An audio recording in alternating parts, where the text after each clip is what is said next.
How's it going, guys? Will here, another year, another version of iOS. And of course, for digital minimalists like myself, this means new ways to streamline our experience. I mean, I only keep the essentials on my iOS 14 setup. Okay.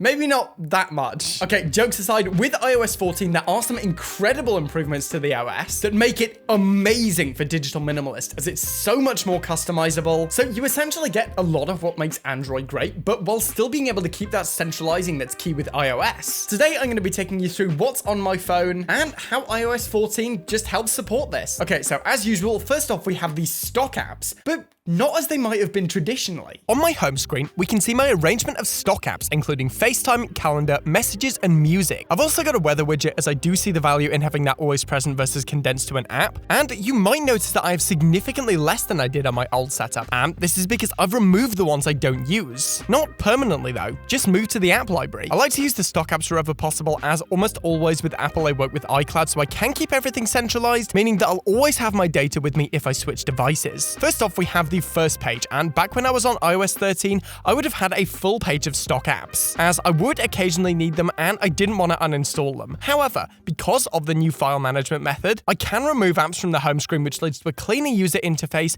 but also doesn't negatively impact my experience. Next up, on the typically third-party screen for me, you might notice a difference compared to my old videos. Namely, I've taken apart my old organization system with the folders, and now I exclusively keep my most used apps on this page. As for the rest of the apps, so the ones I don't use more than once a day, I keep them in the brand new app library. So in essence, I still have a lot of the same structure as I did with my old iOS setup. It's just now much easier to tuck away the apps that I don't need to use more than once a day. I mean, before this, you'd have to like uninstall apps or create separate pages, which I mean, kind of similar to how it works now, but just with a much better way of sorting. I love this system, as I can be a lot more direct with the apps that I want to keep on my screen without the need to create those pesky separate pages or to keep everything in folders, which, as some of you may know, that's what I used to do. And this effectively removes the step from when I unlock my phone to when I get to my app. And while it doesn't sound all that important because, to be honest, it's not. It's still a nice bonus, and while it did take my muscle memory a little while to adjust, I really like it now. The first app on this page is Instagram. I've recently started posting on there again, as I find it's a nice way to motivate myself to take more photographs, whether that be with my big camera or just my phone. I don't particularly theme my posts there anymore, I simply just take photos of what I find interesting, and I like it a lot more this way. Overall, this is probably my favorite social media to use other than YouTube, of course, and this is why I keep it as my first app. The next app I have on here is YouTube, for some pretty obvious reasons. I try not to use this app as much as I used to, as I don't like spending long periods of time looking at a small screen, but it is still nice to keep YouTube on here because, as I said, this is still my favorite method of consuming media. I like watching what other people make, as it inspires me, helps me to learn new stuff, and all in all is a good app to keep on here. Next to this app, I have the YouTube Studio, which is where I check all my channel analytics and respond to comments, as it does display them all neatly, and that does make it a lot easier to respond. Following on, we have Twitter, which I mostly use to keep up to date with fellow tech YouTubers, as well as see what's going on in that general tech sphere, as well as just post my videos when I upload them. I personally like to try to limit myself to half an hour a day for Twitter, as it isn't the best environment to get sucked into for hours on end, but I do still like to keep it on here and use it at least once a day, so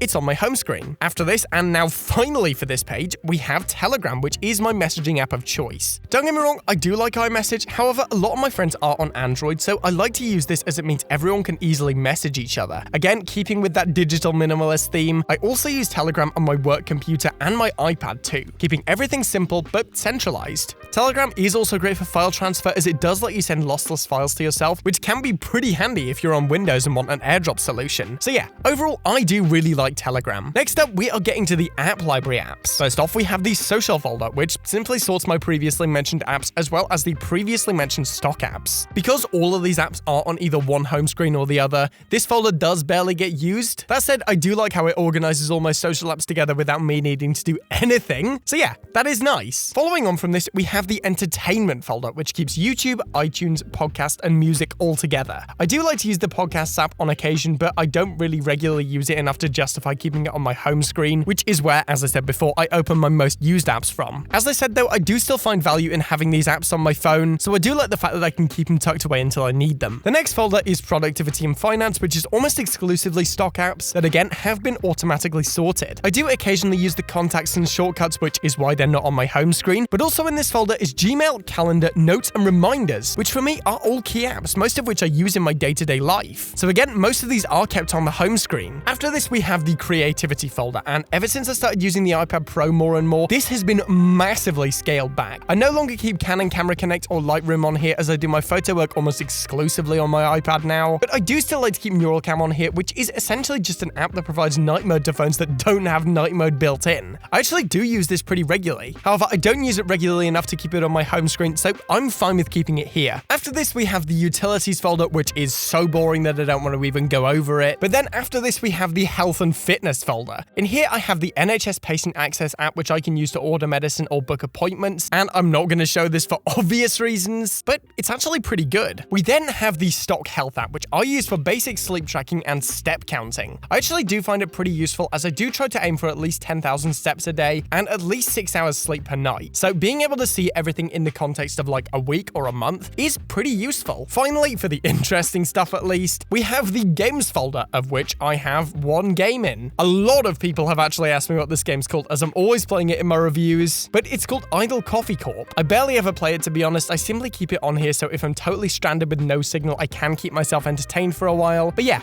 I don't really play that many games on my phone. All in all, this has been by far my favorite iOS setup I've ever had. I've managed to get it down to a point where I can keep everything that I immediately need very quick to access, and while I could certainly streamline this further with things like shortcuts, to be honest, I personally really don't need that. Honestly, in terms of my use case, the app library was probably the most significant thing that iOS 14 brought along. Don't get me wrong, I like the new Siri, I like the new look to Apple Music, but if I just had to choose one feature, definitely be the app library. As I said, the organization of the apps that it allows was by far my favorite thing about the Android side of things, and something that I did miss when coming to iOS. So yeah, I'm super pleased that Apple decided to go this direction. Anyway, guys, that's it for today. Well, almost. I'm actually recording this right before I get my nose and hands treated. So yeah, that's gonna be fun. So, this was actually pretty intense, and I forgot to film anything. Seriously, as I do this voiceover, my hands and face are not looking great. However, good news, it worked. Hopefully, I'll be more presentable by my next video, but all the same, I decided not to film anything. But yeah, it was successful. All right, guys, so that's it for today. As always, thank you for watching. Remember to like the video if you want to see more content like this, then smash that subscribe button. I'm done for now, and I will see you guys in the next one.